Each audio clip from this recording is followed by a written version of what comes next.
আর তাছাড়া কালকে উঠে আবার নাস্তা রেডি করতে হবে, অফিস যেতে হবে।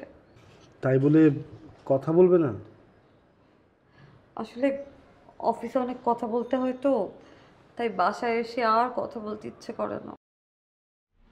কি বলো, তোমার মাথা ব্যথা? আল্লাহ, কি বলো, আমার টেনশনে আমি মরে যাচ্ছি। আমি সবাইকে ফোন দিয়ে দিয়েছি, সবাই চলে আসছে। কাকে ফোন দিয়েছো তুমি?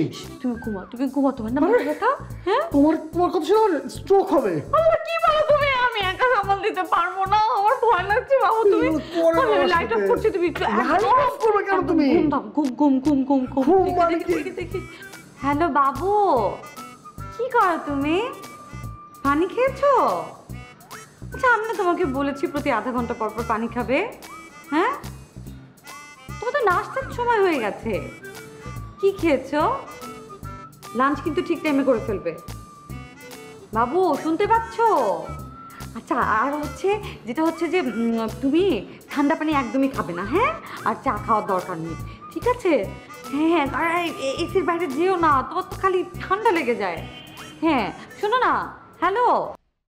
তাহলে এবার বুঝো, অফিস শেষে বাসায় এসে তোমার এই রেডিও কিভাবে সহ্য করতাম আমি। তো কেমন লাগছে জব লাইফ?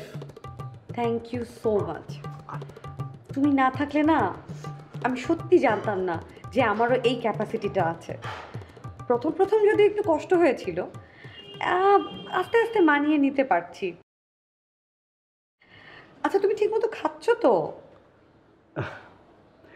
হ্যাঁ, আমি ঠিকমতো খাচ্ছি, কিন্তু তুমি তো আমাকে আজকাল ফোনই দাও না। হ্যাঁ, সরি, আজকে না কাজে খুব প্রেশার ছিল। কালকের থেকে একদম নিয়ম করে ফোন করবো। এভাবে বলার দরকার নেই। মানে তুমি যদি আমাকে কথা বলো, আমি তো গিলটি ফিল করি, তাই না? আমার মনে হয় তুমি শুয়ে পড়ো, তোমার রেস্ট না দাও। আচ্ছা ঠিক আছে, তুমি শো। আর কালকে থেকে আমি প্রমিস বলছি বাবা, আমি একদম নিয়ম করে ফোন করব তোমার খাওয়ার টাইমে, তোমার পানি খাওয়ার টাইমে, আগের মতো করে। কি দরকার? না না, দরকার আছে, আসো তো। না, অফিসে ব্যস্ত থাকি, এর মাঝে দরকার নেই। বাবু, কথা কম, আসো আসো। আচ্ছা, তুমি কাজ করছো না এখন, আমারও তো তোমার প্রতি দায়িত্ব আছে, তোমার কমফোর্ট জোন তৈরি করে দেয়া, এটাই তাই। ও, আসো আসো তো বাবা। না, তুমি ঘুমো, আমি যে ফোন একটা টেক্সট পাঠাতে হবে তো।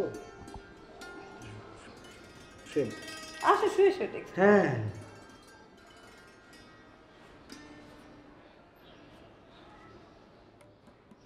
সেধে বিপদ ডেকে আনলাম নাকি?